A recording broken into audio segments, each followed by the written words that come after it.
Hey guys, welcome back to my channel, welcome back to my home, welcome back to my kitchen. So it has been a while since I have done a true, good, solid meal prep video. And I'm really excited to start into this new series I'm kind of doing on budget-friendly meals, how to shop budget-friendly, how to prepare delicious, nutritious meals for your family while saving a penny, along with food preservation and just ways to efficiently feed your family in the day and age that we are in right now. And I feel like that tips and tricks for that purpose are so needed, and I'm excited to share with you the things that I have learned through doing a lot of meal prepping and a lot of healthy cooking for my family, things that my mother and my mother-in-law have taught me along the way. I've just really gathered a lot of fun things that I'd love to share with you. So we are going to be tackling some different recipes today. We're gonna jump right into that, but I didn't want to forget to mention that I will be making some extract later on in this video. I know I mentioned it in the last video I put up.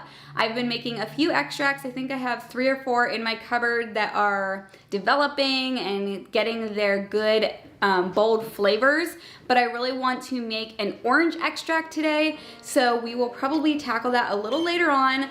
In the meantime, we're gonna dive right in and get started. So one little project that I've been meaning to accomplish is to make some single serving soups, mainly for myself and my husband. He loves in these colder months to take soup with him to work. He's a fencer, he builds fences, so he's outside in the cold air. So having a thermos of something warm to eat along with him is really important. And I also love having something easy and healthy right on the shelf to just heat up and keep going through my day. So the first thing that you're gonna see here is cutting up these bell peppers that were in those freezer packs. And if you guys remember, I mentioned in the last video that I had found a really good deal on bell peppers, so I took advantage of it. And that's one thing that I always say with budget shopping and keeping prices down is when things are on sale, buy a lot of it, find ways to preserve it, and then you will have it for lots of other days whenever it's not on sale or the price is doubled or whatnot. So it's nice to have it preserved in a couple different ways. You all saw me canning the peppers and onions in the last video, and then here you're seeing the packages whenever I vacuum packed some of the bell peppers in strips. And it makes it nice because if I want to use the strips I can, or like in this recipe I wanted to dice up the peppers, so I just chopped them up. So this recipe is kind of like a chicken tortilla soup recipe. I'm going to try to find the link for it or something similar to it in the description box. I'm always tweaking recipes, so I don't know that I followed it totally to the T, but that's pretty much what this is. So whenever I pour this into a bowl and heat it up, or in a kettle and heat it up, I will be adding some sour cream to it just to make it a little bit creamy. But if you try to can milk in something like this, it will more than likely curdle.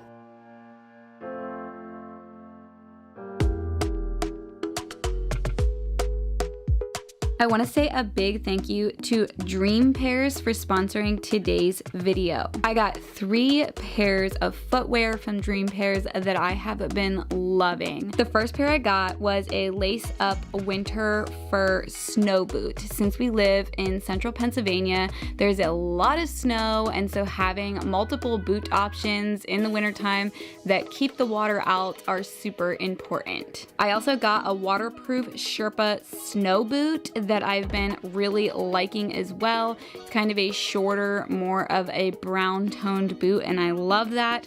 And they have sneaker options and a lot of other styles as well. So I got these breathable, non-slip knit sneakers whenever I'm on the go, working in the kitchen, just on the days when I am on my feet a lot.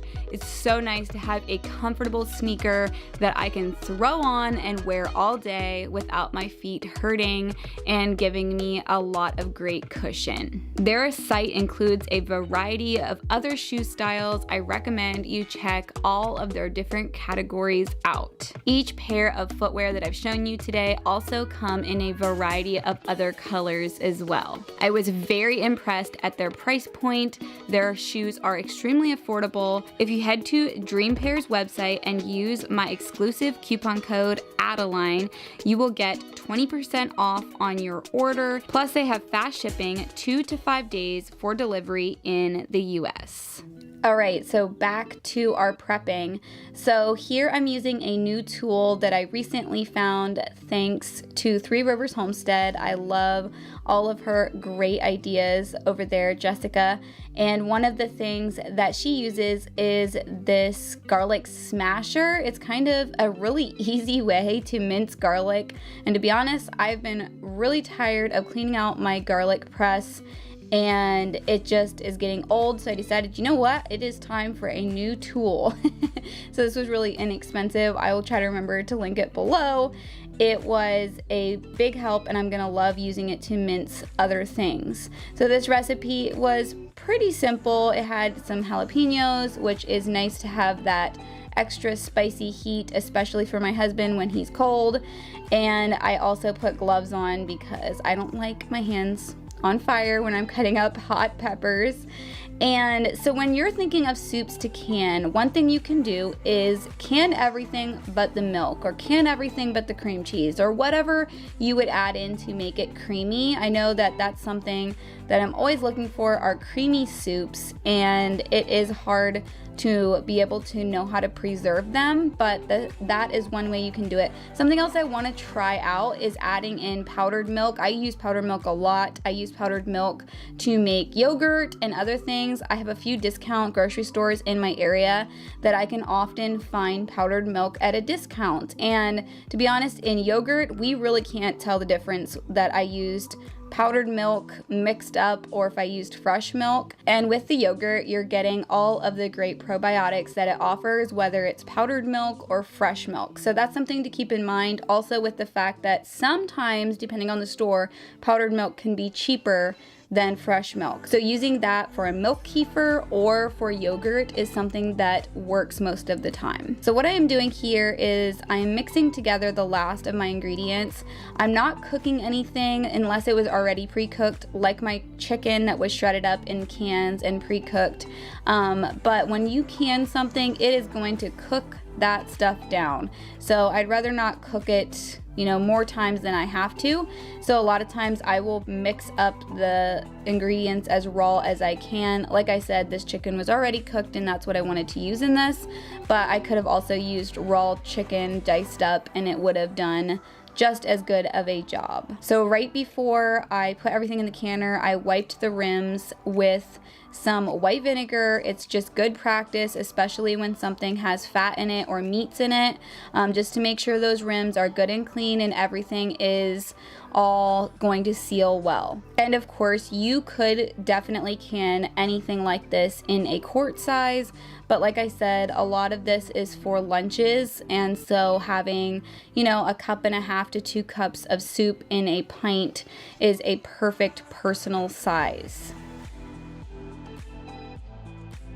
All right, so per usual, we've got a lot going on in the house right now. There's people getting meals and whatnot, but we're gonna still keep on rolling with what I'm working on here. So my canner is not completely full with that soup, and I don't like to run a half full canner, so I'm gonna go ahead and whip up another meal that's a fast meal that I can pull out. That'll be single servings as well, and it's gonna be a really easy gumbo. I actually pulled out one of my 2 or 3 gallon buckets here to mix it, because I think we're gonna end up with even more soup than we did with the last recipe. So I have all of the ingredients here, my simple already frozen bell peppers that I got on a super good sale and vacuum packed a while ago, and I have a bunch of them in the freezer, so they're really nice. I kind of vacuum pack them about what 1 pepper would be. I am doubling this recipe. We're gonna have sausage in it. I have chicken broth. Still trying to get through some of my store canned diced tomatoes, so I'm just using them up for different things. And then I actually have some okra that we're gonna put in this as well. This is a frozen okra. So I'm just kind of letting it sit out while I'm getting everything prepared so that it's closer to the same temperature. We don't want like frozen hunks of stuff in the jars. You're kind of asking for broken jars possibly if it would be kind of getting messed up with all the hot going on in the jars and there's still some frozen pieces inside. So we're just gonna let those thaw out. We've got garlic and onions. So we're just gonna kind of do the same thing and chop everything up, put it in here, stir it really well, and then fill jars, and I wanna get the canner running. Okay, so just like I mixed up everything in the bowl, this was just a nice size container to do this, especially if you're doubling up soup recipes, because sometimes soups, the single version of the recipe, are really big to begin with, so you double it and you get a lot going on. So I thought that a gumbo would be a good soup dish. I'm not sure if gumbo is considered soup. Let me know in the comments. If you're from the South, is gumbo considered a soup, or is it considered more of like a casserole or a stew maybe? I'm not sure. So I chopped up some sausage. Again, I pulled out the bell peppers I have frozen. I was so thankful for these, and I didn't have to spend any extra for fresh bell peppers, and I had these right in my freezer ready to go for me, and I did blanch those before I froze them. I wanted to mention that. And then I added in some celery. I've been thinking of ways that I would like to preserve some celery just to have it on hand in case I don't have it and I don't want to make that extra trip to the store to have to spend gas on that. So I've been looking at possibly canning some of it, because that would make wonderful like celery juice or celery broth along with it to dump right into my soups. It would give a big celery flavor, or possibly to blanch it and freeze it. I'm not sure. So if you've preserved celery, let me know how you've done it, because I haven't done any yet and I just would like to add that to my pantry. So I also diced up an onion, and I think I have the recipe online, or it's possibly from a recipe book for this.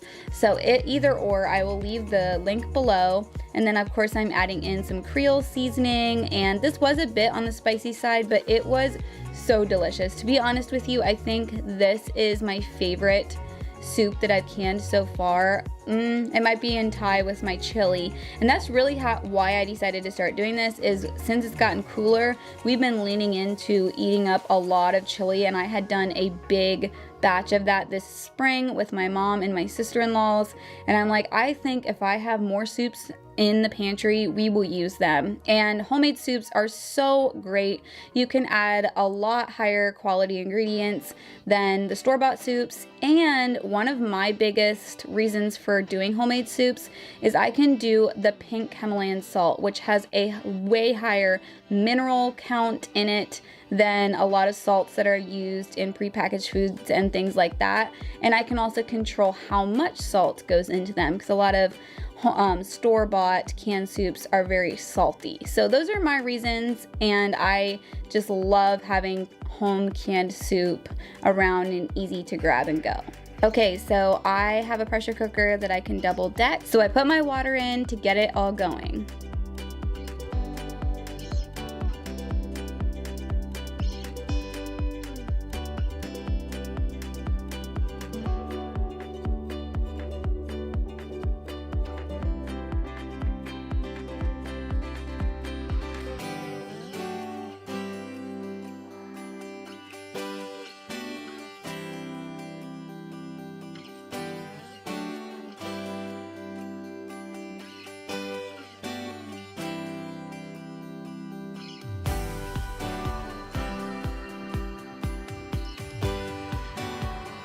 All right, so I've talked very little about pressure canning here on my channel, but I'm planning to change that, and I want to share more tips and tricks with pressure canning. You definitely do not need an expensive pressure canner. This one is pretty inexpensive, but I did make sure that I purchased the correct size where you can put 2 layers of pint jars. So there is 20 pint jars in here, which will create 20 single serving meals, which I'm really excited about, and it is heating up now. And I wanted to share with you, if you're making a soup or any kind of meal where you've got different components going on. You're not just canning green beans or something like that.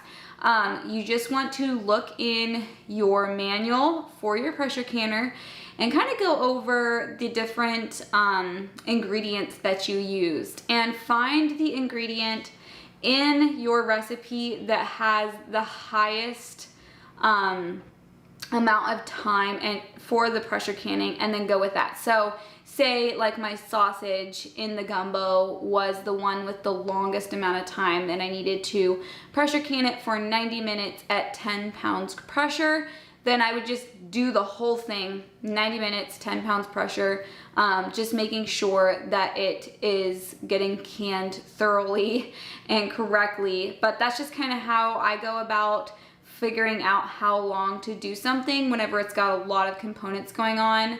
And you can kind of do a little bit of guesswork off of it because your manual may not list every single vegetable or whatnot that you've put into your soup. So just kind of you use some common sense and you will figure out your timing for it. So I think this is going to be for an hour and 15 minutes. I need to double check in my manual. At 10 to 11 pounds pressure, and then I will have all of those meals ready to pull out. All right, friends, so we have had our soup sitting for over 24 hours, so it's able to make sure that everything's sealed. I had one faulty seal for some reason, but other than that, I actually put a second batch of soup in, and I did sort of a creamless Zuppa Tuscana. I think that's how you say that soup, right?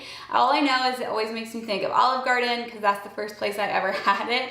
But either way, we ended up with 40 pints of single serve soup, and we've actually used a few of them, and they are delicious and oh so convenient on busy days whenever I need something healthy and I am a little less tempted to eat something that will make me feel not so good. So I'm really excited about having these on the shelf. I just washed them up and labeled them, so they're ready to go down to the cellar to my shelving. And yes, I know I've had so many requests on a tour of my cellar and where I keep all of my long-term storage / my long-term pantry. So we are working on that. There's a few things I want to get organized a little better before I go ahead and show you all that. So I'm happy with the soup. It's been a good, productive project.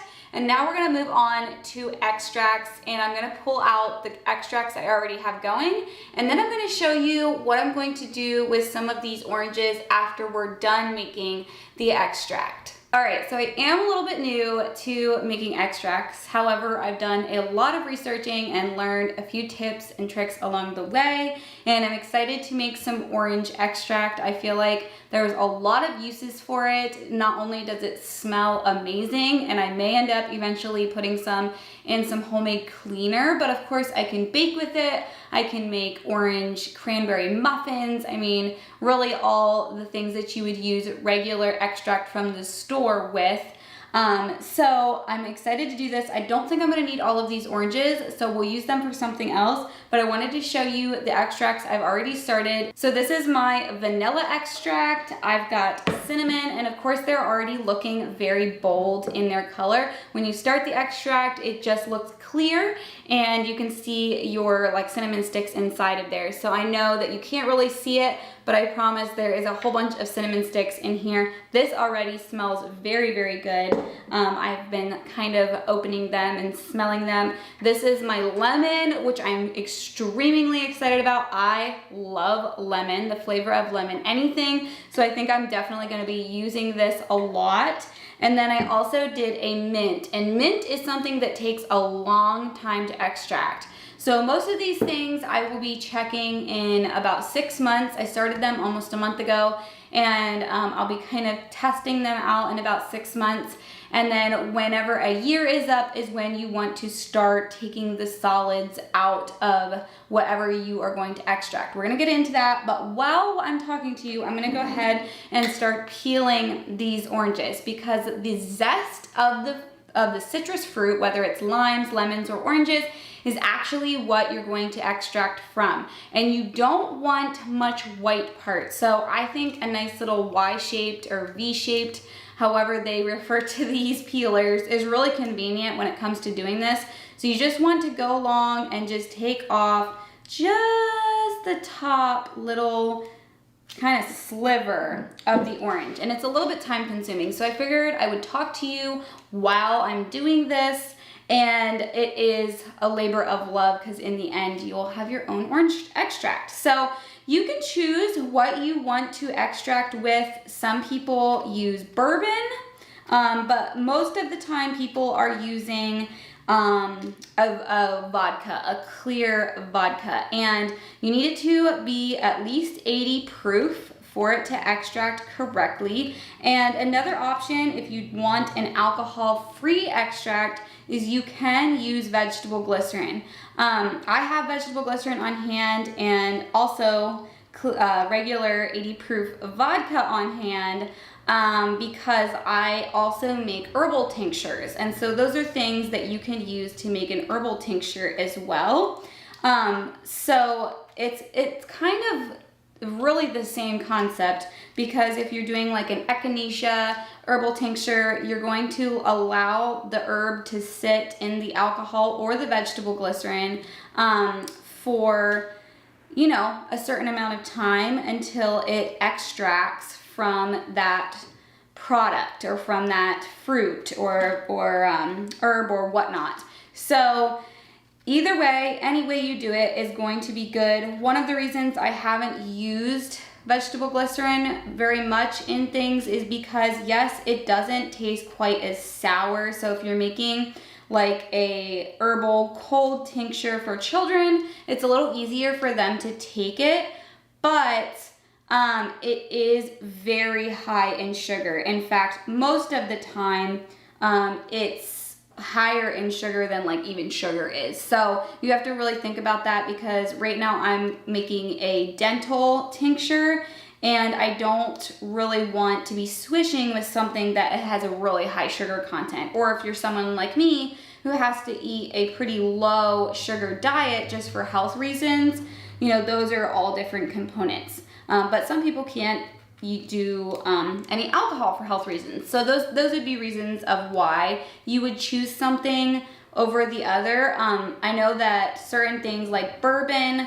make certain extracts taste really good, like a vanilla bourbon flavor is delicious, obviously, but you're not gonna get quite as pure of a vanilla flavor by doing the bourbon. Okay, so I thought I would go ahead and show you the back, or kind of the back of these peels, so that you can see what I'm talking about. So this white part right here, I really don't want a whole lot of that. You mainly want them to be nice and thin like this. And the reason for that is if you leave the white part of the lemon, lime, or orange in the extract, it will make it bitter. So that's why I am peeling ever so lightly across these to get the zest off. So a fun little fact about the vanilla bean, and I didn't know this even whenever I bought my vanilla beans, and I'm really excited to know this, is vanilla beans are kind of perpetual extractors. So they are something that you can use for years and years.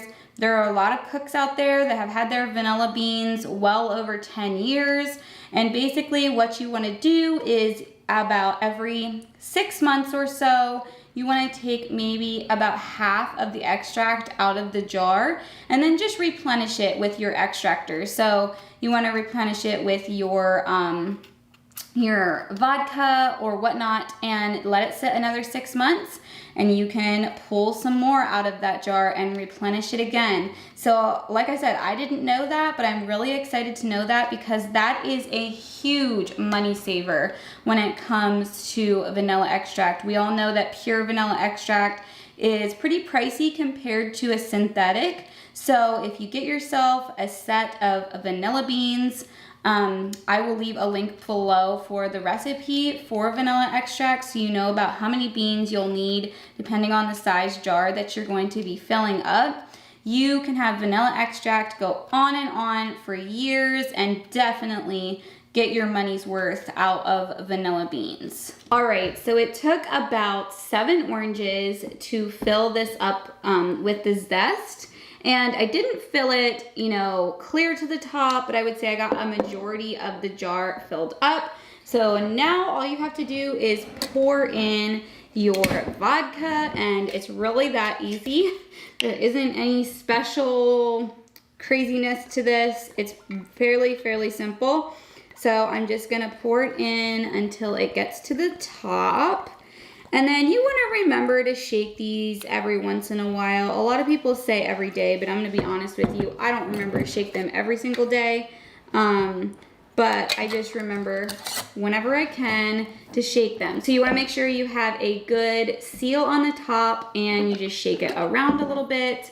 And that is it. Isn't this just beautiful? I think that they're so pretty. I had them all sitting on my counter for a while just because they're so pretty, but have them tucked away into a cabinet. They should technically be in a dark space, and that's all you need. So then you'll just want to date the top so you know when you started them, and you can check them around 3 months. You can check them around 6 months.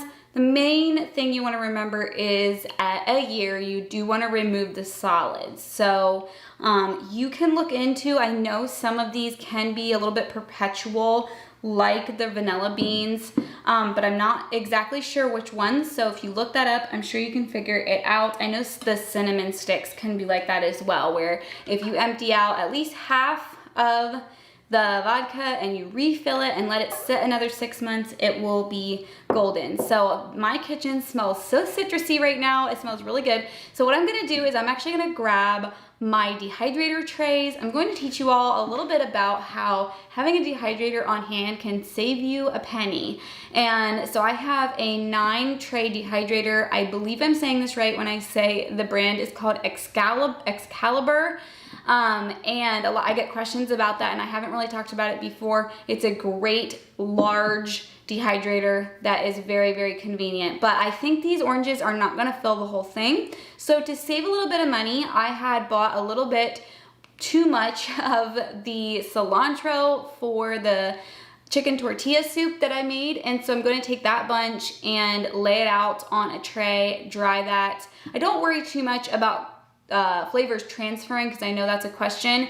You know, will my oranges taste like cilantro and that kind of thing? The main thing I wouldn't do is like onions and garlic with anything else. Those would be their own. But when it comes to most of this stuff, it's okay. And then if I have any space left after I've sliced up the oranges and I've put the cilantro in, I also want to get some ginger dehydrating. We use that in tea a lot.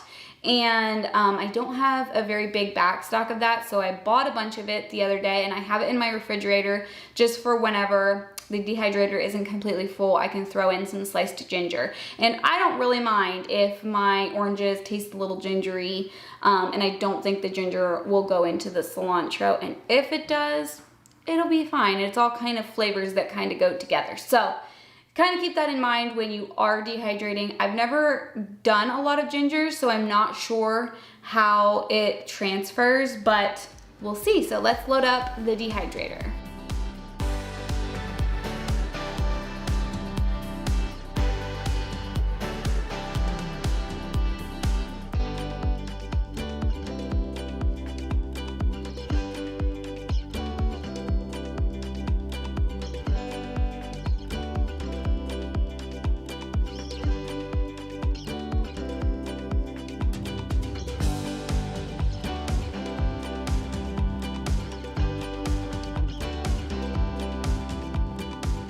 All right, so you may be wondering what I'm going to be using the orange slices for.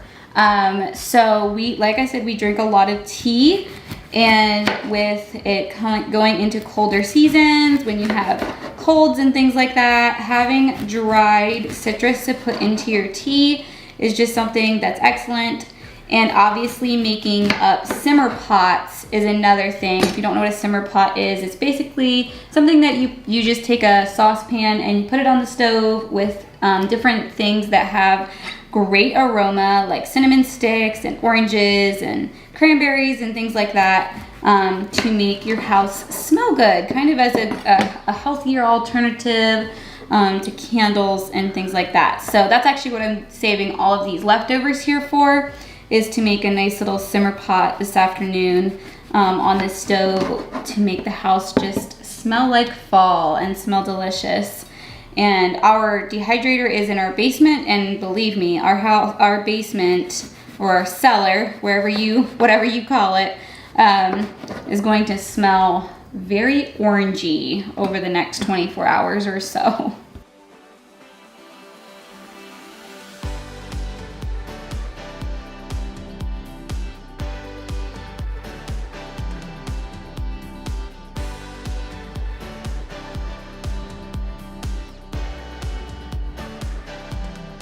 All right, so I'm gonna finish loading up the dehydrator here, but I wanted to say a big thank you to you guys for watching today and spending time with me today. I hope that there was something here that was helpful to you, or you learned something new, or maybe I just brightened your day a little bit. I do hope that that is the case.